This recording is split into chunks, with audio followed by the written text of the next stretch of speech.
शिव जी बोले, क्योंकि तुमको तुम्हारी सखी हरण करके ले गई थी, इस कारण हरत और अलिका मिलकर इस व्रत का नाम हरितालिका पड़ गया। पार्वती जी ने प्रश्न किया, हे परमेश्वर, अब आप कृपा करके इस व्रत को करने की विधि बताएं। यह भी बताएं कि महान व्रत करने से किस प्रकार के फलों की प्राप्ति होती है। शिव जी बोले, हे वरानने, यह व्रत कन्याओं के लिए श्रेष्ठ है। जो कन्याएं उत्तम वर की प्राप्ति चाहती हैं वे इसको अवश्य करें। जो स्त्रियां अचल सुहाग चाहती हैं वे इस व्रत को विधि पूर्वक करें। उनकी मनो इच्छा की पूर्ति करने वाला इससे उत्तम और कोई व्रत नहीं है। ओम नमः शिवाय। हर हर महादेव। हरितालिका तीज। हरितालिका तीज की व्रत कथा, व्रत पूजन की सामग्री, व्रत का विधान, संकल्प, सब कुछ इस वीडियो में हम बताएंगे। हरितालिका तीज की व्रत सामग्री आप लोग लिख सकते हैं। कदली स्तंभ, आम्र पल्लव, पंच पल्लव, कलश, यज्ञोपवीत, लाल वस्त्र, सफ़ेद वस्त्र, तंदुल, चावल, कुमकुम, रोली जिसको बोलते हैं, गुलाल, गुड़, धूप, पुष्पाणि, तुलसी दल, श्रीफल, तांबुल, ऋतुफल, जो भी मौसम में मिल जाता है, माला, पंचामृत का पदार्थ, नैवेद्य प्रसाद के लिए मिठाई वगैरह, गोधूम चूर्ण, गुड़ान्न, रंगीन आटी, दीपक, भगवान की मूर्ति, लौंग, इलायची, दुर्वा, दूब जिसे बोलते हैं, कर्पूर, कपूर, केसर, मंडप उपयोगी साहित्य, देवचित्राणि, द्रव्य दक्षिणा। व्रत का विधान। व्रत वाले दिन सूर्योदय से पहले ब्रह्म मुहूर्त में उठकर अपने नित्य कर्म से निवृत्त होवें तथा फिर किसी विद्वान आचार्य को बुलाकर भगवान का एकाग्र चित्त से पूजन करना चाहिए। श्रद्धापूर्वक पंचामृत से स्नान कराकर भगवान को नैवेद्य अर्पण करें तथा समस्त पूजन की सामग्रियों से यथा विधि पूजा करें। तत्पश्चात भगवान का प्रसाद समस्त बंधु बांधव तथा कथा श्रवण करने वालों को दें, फिर स्वयं प्रसाद पावें। व्रत के दिन रात्रि को जागरण करना सर्वश्रेष्ठ है।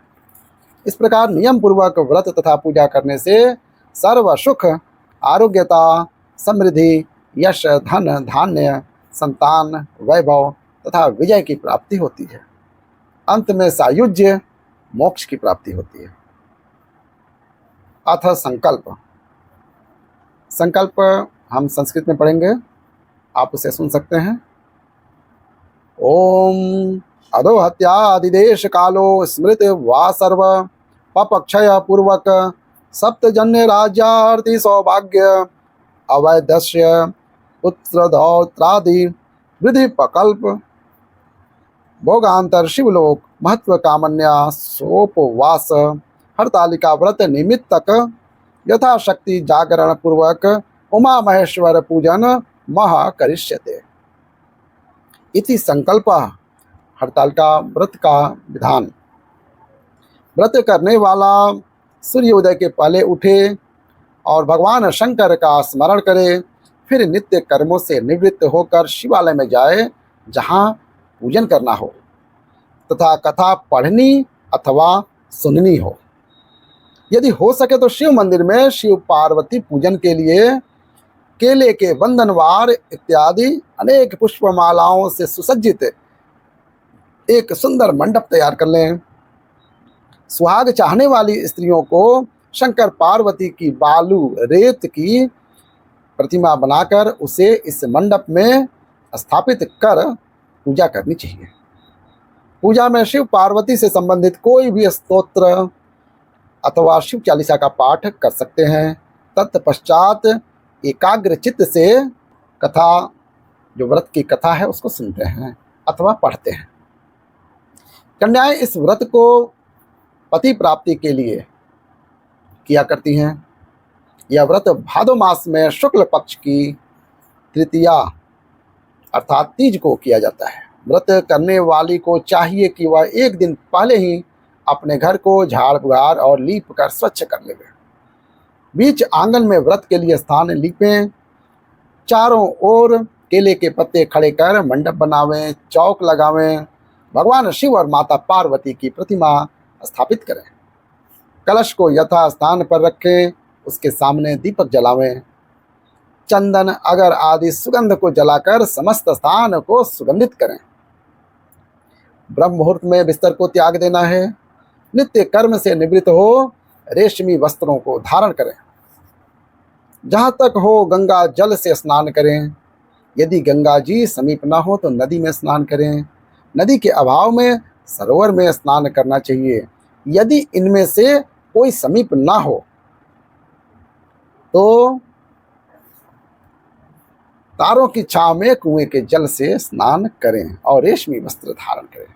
शुद्ध मन और शुद्ध हृदय से मन ही मन हरितालिका व्रत का संकल्प करें। शुद्ध होकर पूजा मंडप में आवें। पहले शिव पार्वती की प्रतिमा को पंचामृत से स्नान करावें और उसके बाद उन्हें गंगा जल से स्नान करावें। स्नान कराकर शुद्ध वस्त्र से उनके शरीर को सुखावें। नवीन वस्त्र धारण करावें। शरीर पर चंदन का लेप करें, रोली का तिलक लगावें, धूप जलावें, दीप दान करें, फूल माला पहनावें, कपूर से आरती करें, नैवेद्य लगावें, दक्षिणा रखें। तत्पश्चात मन ही मन भूत भावन भगवान शंकर का ध्यान करें और इस प्रकार प्रार्थना करें, हे भगवान आशुतोष, मैं आपकी शरण में हूँ। आप घट घट की जाननहार हो। समस्त ओर से निराश होकर आपकी शरण में आई हूँ। आप मेरे मन की अभिलाषा को जानकर मेरी इच्छा के अनुसार ही मुझे वर दें। मैं जिसे अपने पति के रूप में प्राप्त करना चाहती हूँ वही मुझे प्राप्त हो, अतः आप मुझ पर अनुग्रह करें। हे माता, मेरे सुहाग को अचल करें। इस प्रकार प्रार्थना करके भगवान शंकर और माता पार्वती का हृदय में ध्यान करें और हरितालिका व्रत कथा को स्वयं पढ़ें अथवा श्रवण करें। उत्तम ब्राह्मण को वस्त्र आदि देकर प्रसन्न करें। दिन भर सत्य भाषण करें। ब्रह्मचर्य से रहें। संध्या समय भोजन ग्रहण करें। भोजन करने से पहले ब्राह्मण और साधव ब्राह्मणी को जिमावें तथा अलंकार और वस्त्र प्रदान करें। रात्रि को शंकर पार्वती का कीर्तन करें, जागरण करें। अगले दिन ब्रह्म मुहूर्त में उठकर शुद्ध हो गए। बांस की टोकरी में पूजा का समस्त सामान एकत्रित करें और जलाशय में जाकर जल प्रवाहित कर दें। जो कन्या इस प्रकार व्रत करती हैं उसका सुहाग सदैव अचल रहता है। उसके समस्त पाप नष्ट हो जाते हैं। धन धान्य पुत्र पौत्र प्राप्त होते हैं। जो स्त्री मोह के वशीभूत होकर इस व्रत को धारण करती है परंतु पारण के प्रथम ही भोजन कर लेती है, उससे संतान प्राप्ति नहीं होती है और उसके साथ बहुत, अब क्या बोलें, बहुत बुरा हो जाता है और अंत में नरक में जाती है। तो चलिए हरितालिका व्रत का कथा सुन लेते हैं। हर हर महादेव। परम भागवत श्री वेद व्यास के परम शिष्य सूत जी ने शौनक आदि 88,000 ऋषिवरों के प्रश्न करने पर हरितालिका व्रत कथा को सुनाना प्रारंभ किया। श्री सूत जी बोले, हे ऋषिवरों, अब आप परम पुनीत हरितालिका व्रत की कथा श्रवण कीजिए। श्री सूत जी बोले, सती व्रत को धारण करने में परम श्रेष्ठ माता पार्वती और गले में नरमुंडों की माला को धारण करने वाले अजर अमर देवों में श्रेष्ठ गरल कंठ धारी भूत भावन भगवान आशुतोष शंकर की सर्वप्रथम वंदना करता हूँ। भगवान शंकर की जय हो, जय हो, जय हो। एक बार माता पार्वती भगवान शिव जी कैलाश के शिखर पर विराजमान थे।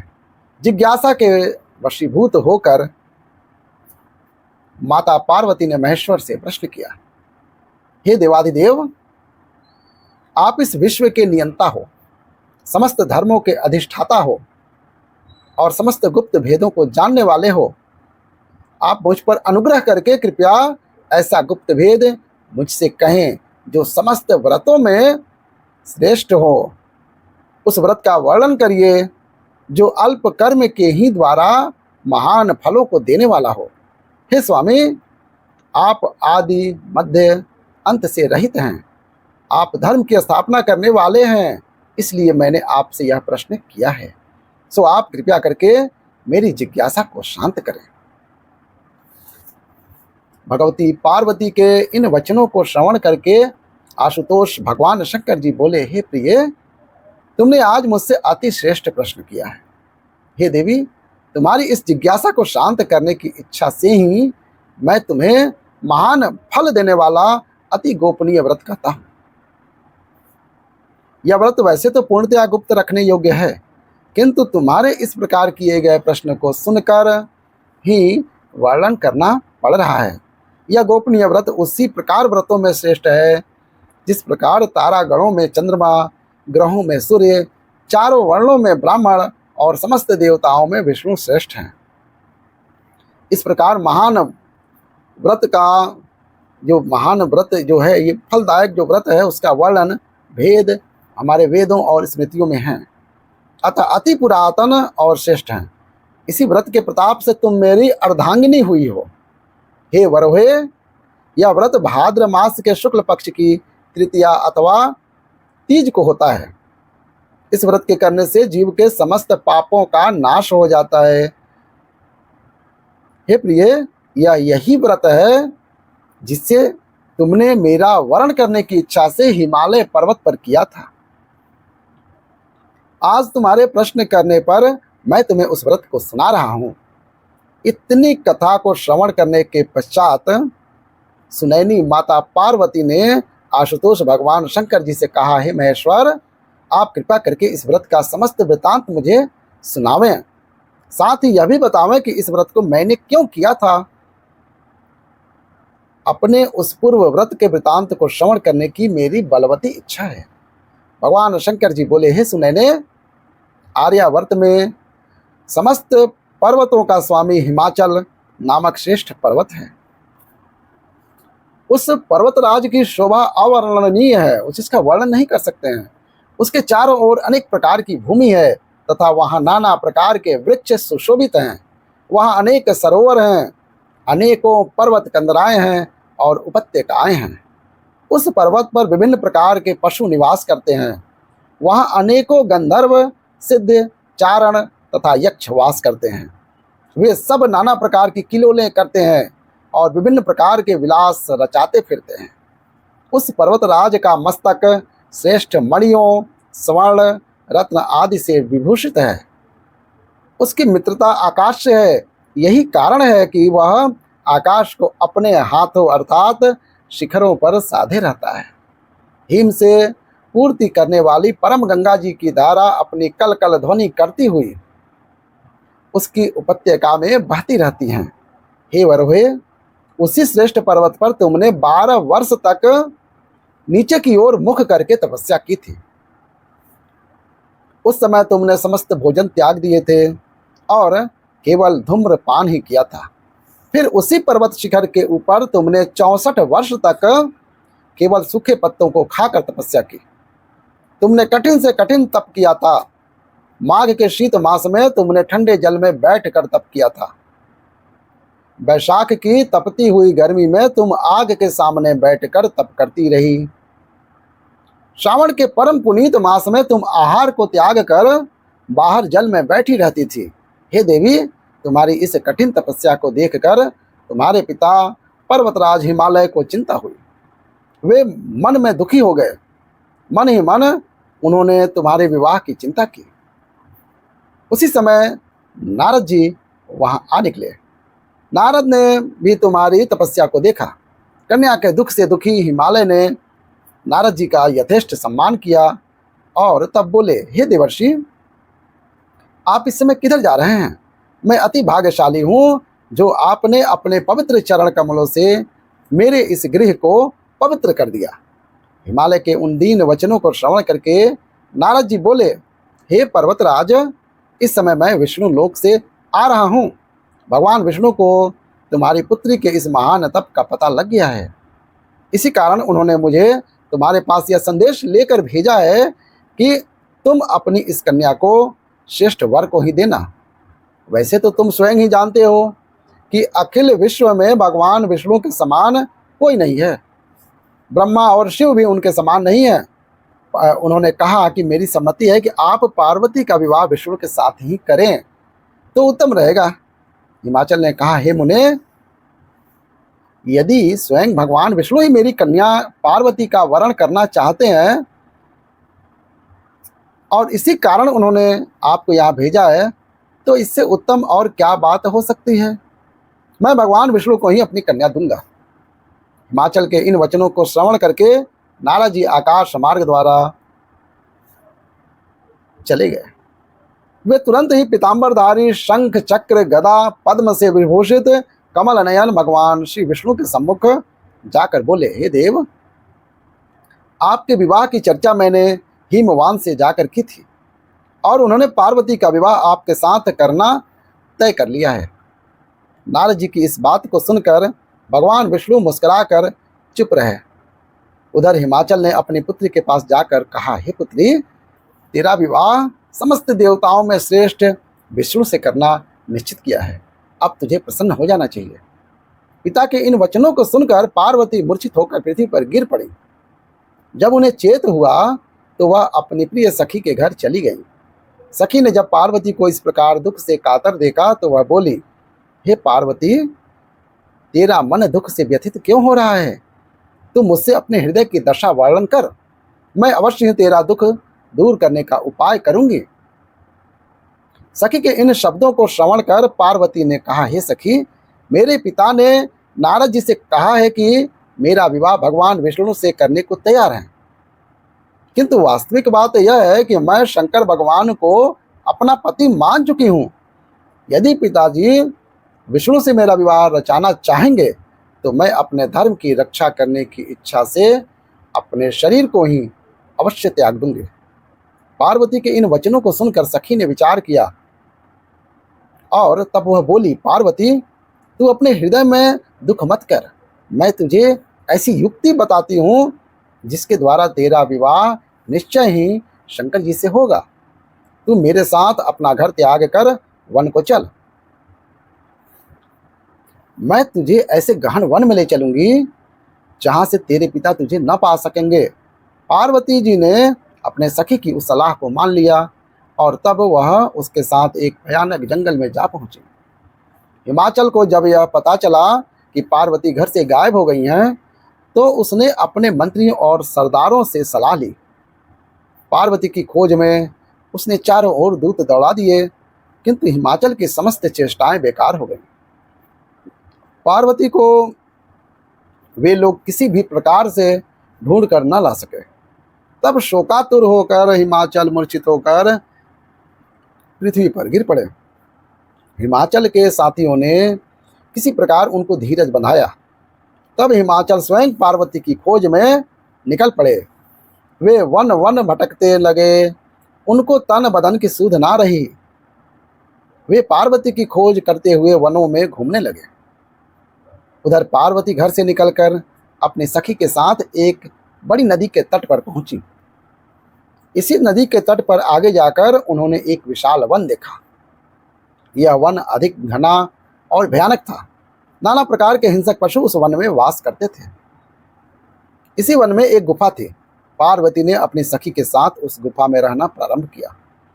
पार्वती ने अन्न को त्याग दिया और उन्होंने भगवान शंकर की एक रेत की प्रतिमा बनाई और उस प्रतिमा की आराधना करने लगी। उसी समय भादो मास की हस्त नक्षत्र युक्त तृतीया आ गई। पार्वती ने उस दिन भी शंकर जी का विद्वन पूजा किया, रात भर जागरण किया और शिव लीलाओं का वर्णन किया। पार्वती के उस महान तप को देखकर भगवान शंकर का सिंहासन हिल गया और उसी क्षण वे पार्वती के सम्मुख जाकर उपस्थित हुए और बोले, हे वरानने, मैं तुझसे अति प्रसन्न हूँ। वर मांग, भगवान सदाशिव को अपने सम्मुख उपस्थित देखकर पार्वती का हृदय कमल खिल गया। मन चाहा वर मांगने की बात सुनकर पार्वती ने कहा, हे महेश्वर, यदि आप मुझ पर प्रसन्न हैं और वर देना चाहते हैं तो कृपा कर मुझे अपने पत्नी के रूप में स्वीकार कीजिए। मन चाहे वर को देकर अपने निवास चले गए। अब पार्वती सखी के साथ रह रही थी। उधर हिमाचल पार्वती को ढूंढ रहे थे। उन्होंने दूर से दो कन्या देखी। पास आने पर उन्होंने अपने प्रिय पुत्री पार्वती को पहचान लिया। पार्वती को देखकर वे उसके पास पहुंचे और हृदय से लगाकर विलाप करने लगे। उन्होंने कहा, हे पुत्री, तुम इस भयानक वन में इन हिंसक पशुओं के मध्य क्यों निवास कर रही हो? चलो अब घर चलो। पिता के वचनों को सुनकर पार्वती ने कहा, हे पिता, आज जब आपने मुझसे घर से चले आने का कारण ही पूछा है तो आपको स्पष्ट बता देती हूँ कि मैंने तन मन से भगवान शंकर को अपना पति मान रखा है, किंतु जब आपने मेरा विवाह विष्णु से करना तय कर दिया है तो मैं अपने धर्म की रक्षा को इस वन में चली आई थी। पार्वती की बात सुनकर हिमाचल बोले, हे पुत्री, यदि तुमने भगवान सदाशिव को अपना पति स्वीकार कर लिया है तो इसमें मुझे तनिक भी आपत्ति नहीं है। तुम लौट कर घर चलो, मैं तुम्हारी इच्छा के विरुद्ध कोई काम नहीं करूँगा। पार्वती पिता के साथ घर लौट आई और तब हिमवान ने पार्वती का विवाह शिव के साथ कर दिया। सूत जी बोले, हे ऋषिवरों, इतनी कथा सुनाने के बाद भगवान सदाशिव ने माता पार्वती से कहा, हे वरोहे, उस समय व्रत के प्रताप से ही तुमने मुझे प्राप्त किया था। उस समय से अब तक मुझे किसी के आगे इस व्रत का प्रताप वर्णन करने का अवसर नहीं मिला था। आज वह गुप्त भेद मैंने तुम्हारे सामने वर्णन किया है। जगत जननी पार्वती ने प्रश्न किया, हे भगवान, आप कृपा करके मुझे यह बताने का कष्ट करें कि इस व्रत का नाम हरितालिका व्रत किस प्रकार हुआ। भगवान शंकर जवाब दे रहे हैं। शिव जी बोले, क्योंकि तुमको तुम्हारी सखी हरण करके ले गई थी, इस कारण हरत और अलिका मिलकर इस व्रत का नाम हरितालिका पड़ गया। पार्वती जी ने प्रश्न किया, हे परमेश्वर, अब आप कृपा करके इस व्रत को करने की विधि बताएं। यह भी बताएं कि महान व्रत करने से किस प्रकार के फलों की प्राप्ति होती है। शिव जी बोले, हे वरानने, यह व्रत कन्याओं के लिए श्रेष्ठ है। जो कन्याएं उत्तम वर की प्राप्ति चाहती हैं वे इसको अवश्य करें। जो स्त्रियां अचल सुहाग चाहती हैं वे इस व्रत को विधि पूर्वक करें। उनकी मनो इच्छा की पूर्ति करने वाला इससे उत्तम और कोई व्रत नहीं है।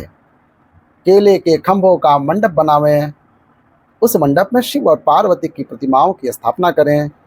धूप दीप चंदन आदि से उस स्थान को युक्त करें। प्रतिमाओं को